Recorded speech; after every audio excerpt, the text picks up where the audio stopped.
Hey YouTube, this is Blue Flare 2004, and for this video I previously made a video on my other YouTube channel, Young Vintage Gamer, where I did an unboxing for the Atari Game Station Pro. So I'm gonna re-upload that video on the new channel another time, but for now I'm gonna make a video about the review of the Atari Game Station Pro.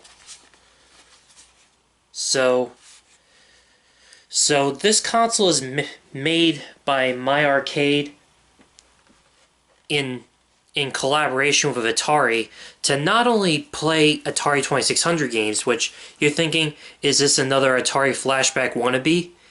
Well, that was my first thought, but it turns out this console can also play Atari. When I first played it and bought it, it turns out not only can this console play Atari 2600 games, but much like the Atari VCS, it can also play Atari arcade games, but it can also play Atari 5200 games and Atari 7800 games. And it comes with 200 plus games built in. It even comes with bonus games that may not be from Atari necessarily, but it's pretty cool. I previously made an unboxing video, so for this video we're going to review this console and show off what this console has to offer, and I'll tell you if this console is really worth something or what. So now there's not much history about this console. All I know is that My Arcade teamed up with Atari to make this console, and the console became available for pre-order back in 2023. But however, I never received this console until 2025, and by that time the console is fully updated, so there was no need for me to update it because now it's fully updated. So I'm glad I'm got a fully updated console that I can now play games on. This is the console I've been reviewing games like Frisky Tom on the Atari 5200 I previously reviewed on. So if you haven't seen the video about the review of Frisky Tom on the Atari 5200, go back to my previous video and watch that, because in this video I'm only going to discuss this console basically where all the magic happens. Ooh. So let's check it out. So here's the Atari Game Station Pro. Now as you can see, it does have, as far as cosmetics are concerned, it does have the classic looks of like the Atari 2600 Junior, the Atari 5200, and the Atari 7800 Pro System consoles, which I will give My Arcade and Atari credit for making the console look like the Atari consoles from like the 1980s, just to give it that classic Atari 1980s style to it. Because previously the Atari VCS, which unfortunately I don't have, and the Atari 2600 Plus even, has that old-fashioned wooden style look to it, which I'll review those consoles on another video as soon as I get the stuff for the Atari 2600 Plus, and of course get the Atari VCS, which I'll review those on another video. But for now I'm going to review this console. So it's got the power button. Sorry, recently the power button's broken. It's nice. It's usually nice and clicky. It's got a power button. It's got a home button, which can act as a reset button. On the front, it's got two controller ports, which consist of Type-C connectors. Now I don't understand why either My Arcade or Atari would decide to go with these Type-C connectors when they should have went with these the standard USB connectors that we're all used to. Because most controllers use USB connectors instead of these Type-C connectors. As you can see, it's got the My Arcade logo. It's also got the Atari logo on the silver part. Got vents.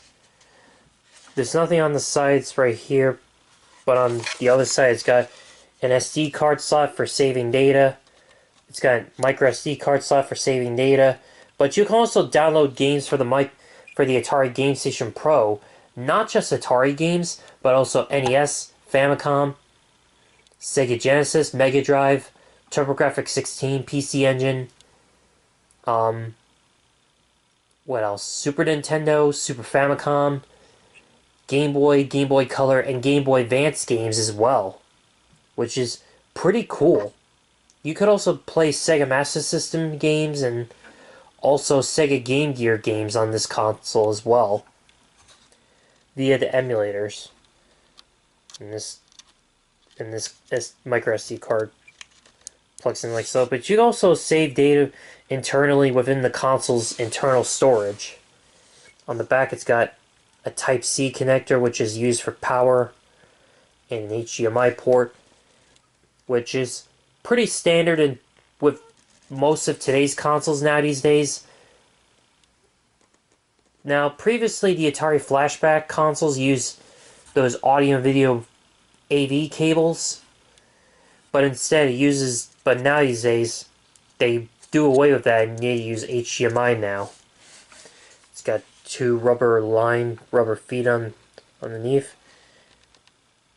Game Station Pro. It's got everything underneath. It's held together with one screw. This console is kind of light. Almost like a game. It's roughly the size of a PlayStation or Xbox game case, let alone a console. Like, any console could easily dwarf this thing. Like, look how small it is. It's like roughly the size of an Atari Flashback, but I don't know. But let me show you the controllers it comes with. Here's the two controllers the two joysticks that it comes with. It's got an A button on the base, B button on top of the joystick, and this trigger button is the C button, much like a Sega Genesis controller. It's got this little knob for the pedal controller games. It's not a clicky joystick, but it's an okay joystick. I heard it's cheaply made, but I think this joystick's okay. It's got a home button, select button, and start button. Now, the select button is supposed to be used for the Atari 2600 games, where you select the game and then you hit start, which is the reset on the Atari 2600. But if you were to play NES games, the B and A button would correspond with the NES joypad controller and the joystick, and the start and select would correspond. So these controllers might be easier to play with NES games, but for some NES games, not really. I don't know. On the back of the controller, it's got a Type-C connector, so you can plug in the controllers wired. And these are wireless controllers. It's got a menu button where it pops up the save game menu and settings. It's also got a white light. Doesn't have any rubber feet, unfortunately, but it has a battery compartment where it accepts 4 AA batteries, but it uses alkaline batteries. I swear, these controllers are like battery hogs compared to something like an Xbox controller. But these controllers are optional. You can, however, use something like this Xbox controller on the Atari Game Station Pro if you wanted to, or even use other controllers with.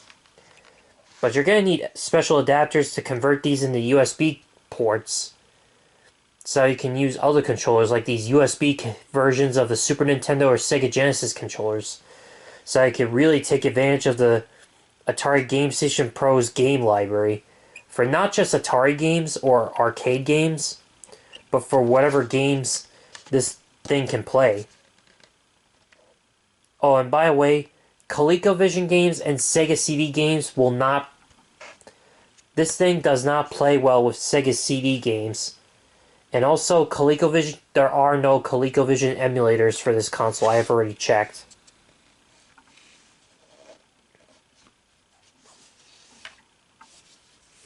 But when you turn on these controllers, they have this nice rainbow color to really match the Atari consoles from like the 1980s, which is pretty cool. It has a light indicator that flashes, meaning the controllers have to sync. And they stop flashing when they're completely hooked up to the console. When they're hooked up to the console, or you can hook these controllers up to a PC if you wanted to. What else is there? Here's this, not so long of an HDMI cord that I got with this. And here's the power cord. You're wondering, is this a power cord or is this a USB connector?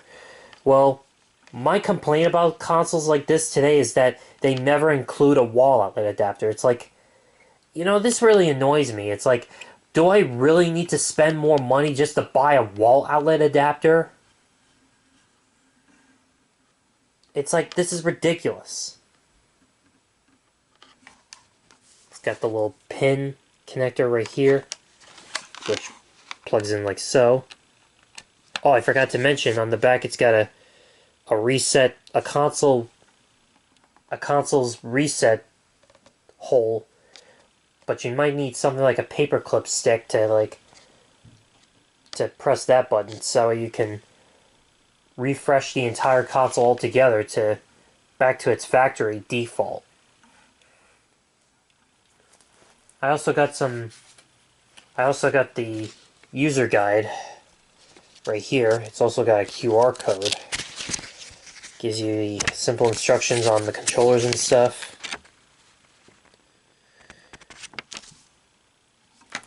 And it's also got a troubleshooting.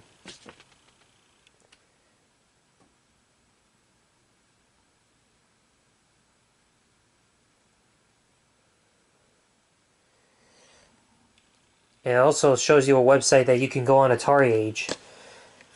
Yeah, you can also download games in this thing, like I said, to ranging from 2,600 games on Atari Age. And even hacks and homebrew games can play on this thing as well, which is pretty cool. Which means you don't have to own physical copies of the game, which means if you want to play a console that plays emulators, this might be a reasonable choice in case you don't like playing emulators on a gaming PC. This is a pretty awesome solution right there, which I'll get to in just a minute. But picture this, when you have the console plugged in and powered on, it lights up like this. Hold on. Sorry, the power button's busted. It lights up like this when you have it powered on. That's pretty cool. So another cool thing I did is, well, on eBay they used to sell these like joystick holders for these two joysticks to play the game like Robotron 2084 on either the Atari 2600 or the Atari 5200 or possibly the Atari 7800. So if you happen to play games like that, I was able to get to 3D print this controller tray for these two controllers. So that way when you play games like Robotron, you could just move around the joysticks like this, even though it relies on a flat surface and solid surface to play them. So you can really wrench around these joysticks. Like use one joystick for movement and one for firing. It's pretty cool. And I managed to carve out the Atari word on that.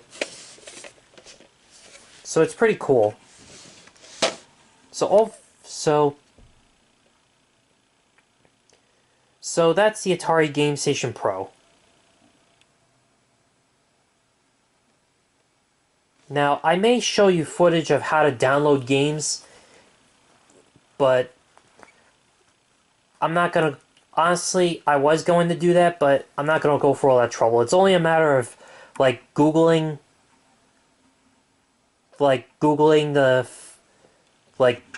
the file for the game on websites that, like Internet Archive or something along that name, and also downloading files that, depending on the game and depending on what platform it's on, the file has to match the platform it relies on the platform. Like, for example, if it's a 2600 game, then the file has to be a .A26 file. And the same for the 5200 and 7800 games. It has to be a .852 file, or else the game won't work. But the Sega Genesis games, they're all bin files, so those will work. So, and if it's an NES game, then it has to be .NES file, or else the game won't work. But otherwise, those are some of the examples, but there's a bunch more. As for Sega CD games, the Sega CD games play, but the only problem is there's no music. I guess the console is just not as capable of handling like CD-ROM games. Unfortunately, so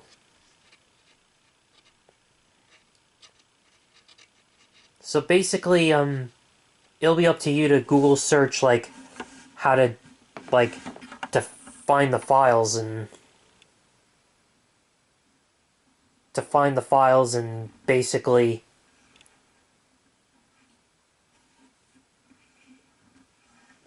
download them into your computer and then download them in the micro SD card. But before you transfer them into the micro SD card on your computer, you have to extract the files first and then transfer them in the SD card, or else it won't transfer. Although I got this micro SD card on a video game website for $65, and it's already preloaded with a plethora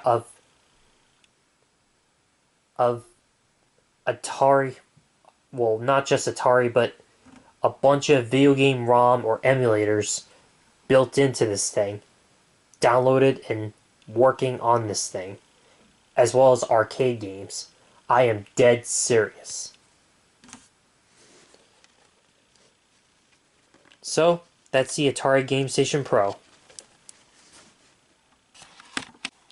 So what do I think about the Atari Game Station Pro? Well, the Atari Game Station Pro overall, I'm actually glad I got this console, because usually I prefer to collect games on the actual hardware, but after seeing how emulators work on this console and got my first taste of emulating games virtually on this console, I think this thing is a winner. I mean, sure, it doesn't emulate games other than...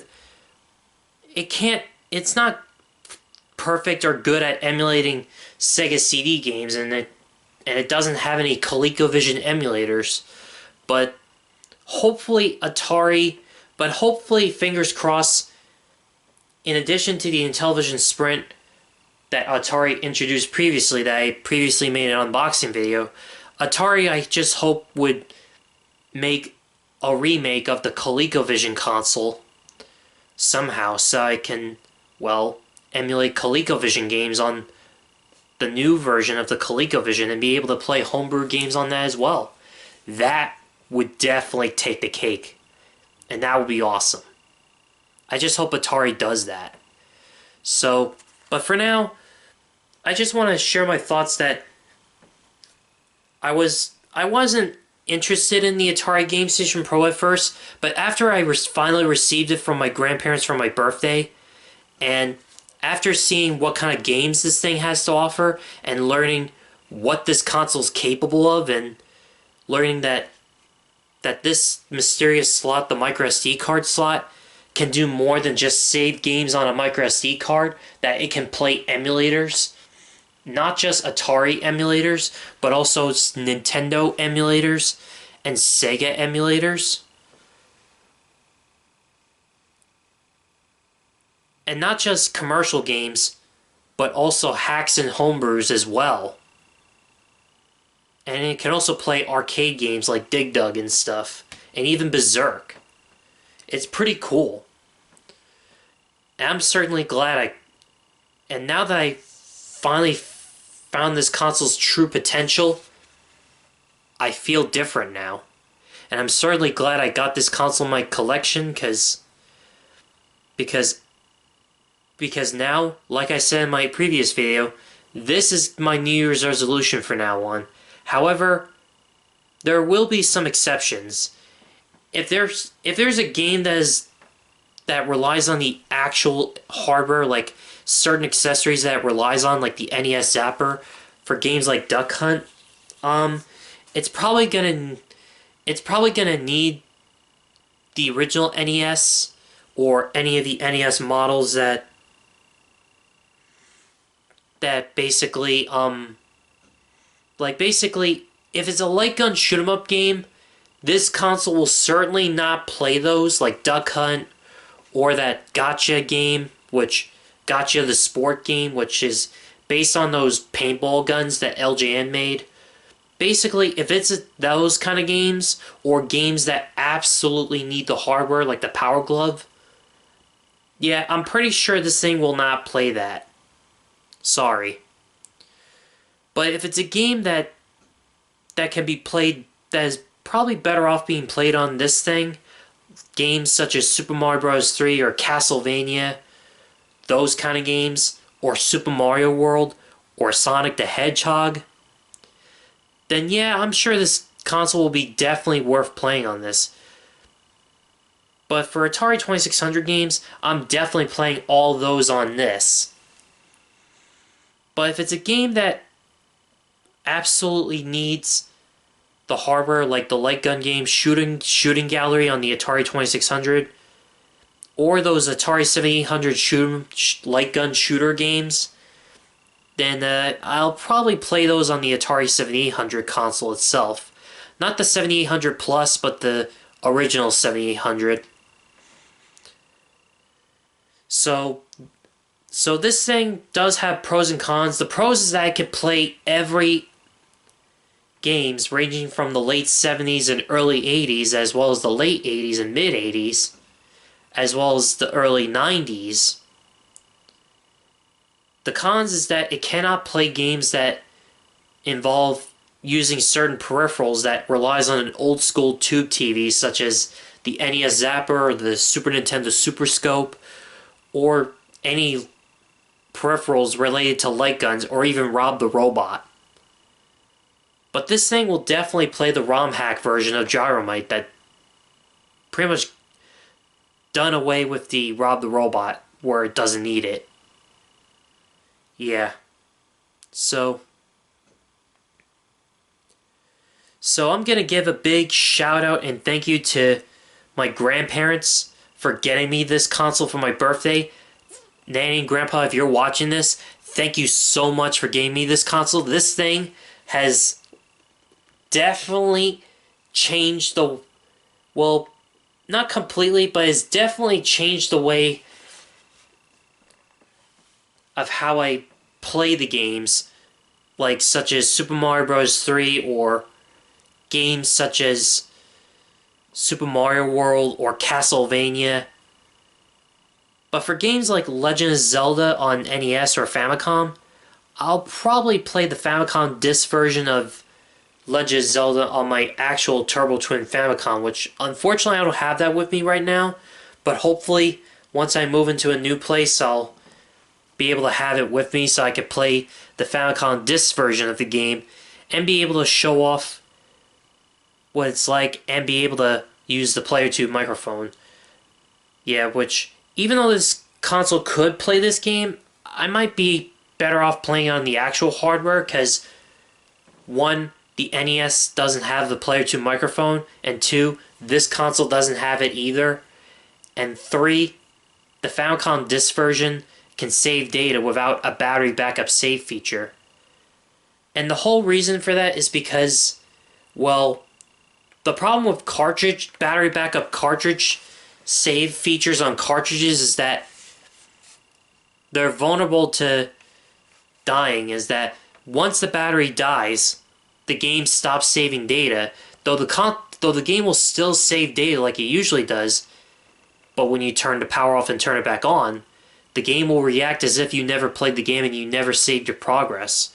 But the moment your battery gets replaced, your save progress is gone. The moment your battery gets replaced within your cartridge. This happened to me to my Pokemon Silver cartridge. One time after my parents split and I moved in with my mom at her apartment, I was playing my Pokemon Silver cartridge and I noticed my game wasn't saving. And once the battery got replaced, all my save progress was gone when the battery got replaced. So yeah, definitely a big shout out to my Nana and Grandpa. So if you're watching this, Nanny and Grandpa, thank you for this console. This thing has really changed the way I play classic retro games, and it gives me an opportunity to play arcade games as well. Maybe not Dig Dug 2, but certain games I can definitely play on this. At least most of them. And I also want to give a big shout out and thank you to one of the technical guys at the Brentwood Public Library in Brentwood, New York, for helping me 3D print this controller tray for my joysticks so I could play the game Robotron 2084 on my Atari Game Station Pro. I was gonna get one on eBay, but they definitely made me save my money by 3D printing this, and this thing is really amazing. It definitely adds a little character to it with this Atari logo. I really love it. I'm sure I have to lay this thing on a table, but this thing works fine for the most part. I can really easily wrench this thing around and the controllers seem to sit snugly in these things. I mean, sure, you can't hold these things upside down or else the controls will fall out, but these things do fit snugly with these joysticks fitting in nicely. Like, you can really wrench these things around and get excited on what you're playing on. It's really cool.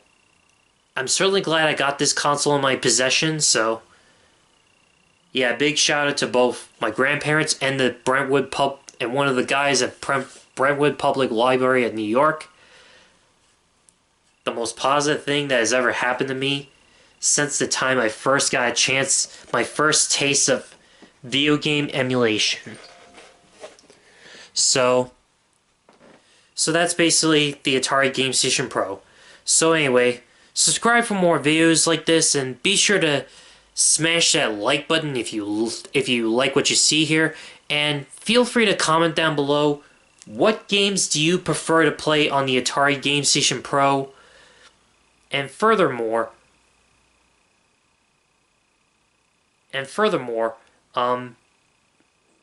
you can feel free to let me know in the comments down below if you prefer to use the joysticks that this console came with, to play games with the joysticks that this console came with, or do you prefer to use something like an Xbox controller to play games on the Atari Game Station Pro? And furthermore, and